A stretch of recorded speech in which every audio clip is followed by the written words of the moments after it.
බෝරුක් වලට මිනිස්සු ගෙනල්ලා කිරි පූජා කරනවා. කිරි ලීටර් 100,000 ගෙනල්ලා ඒවට පූජා කරනවා. හැබැයි පාර දෙපැත්තේ බඩ ලොකු වෙච්ච මන්ද පෝෂණේ පිරිච්ච ළමයි හිඟමන් යදිනවා. දැන් මං අහන්නේ කෝ දෙවියෝ කියලා. මිනිස්සු දෙවියන්ට කියලා කිරි ලීටර් ගණන් ටොන් ගණන් ගෙනියනවා පූජාවට. ඒ පූජාවට යන පාර දෙපැත්තේ බඩ ලොකු වෙච්ච ළමයි හිඟමන් යදිනවා. ඒ හිඟමන් යදිනකොට ඒ මිනිස්සුන්ට හිතෙන්නේ නැත්තම් මේක දෙවියන්ට දෙනවට වඩා හොඳයි මේ ළමයින්ට බෙදලා දෙන එක කියලා.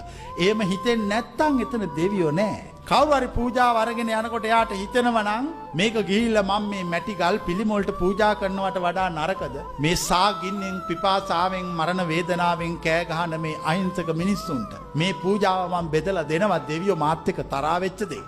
දෙවියෝ තරහා වෙන්නේ නැහැ. ඒ තමයි දෙවියෝ බලාපොරොත්තු වෙන දේ. දෙවියන්ට ඕනේ මිනිස්සුන්ගේ කිරි හට්ටි කිරි ටොන් ගණන් ගෙනල්ලා නාව ගන්න පූජා කරව ගන්න. දෙවියන්ට ඕනේ මිනිස්සුන්ට සේවය කරන්න.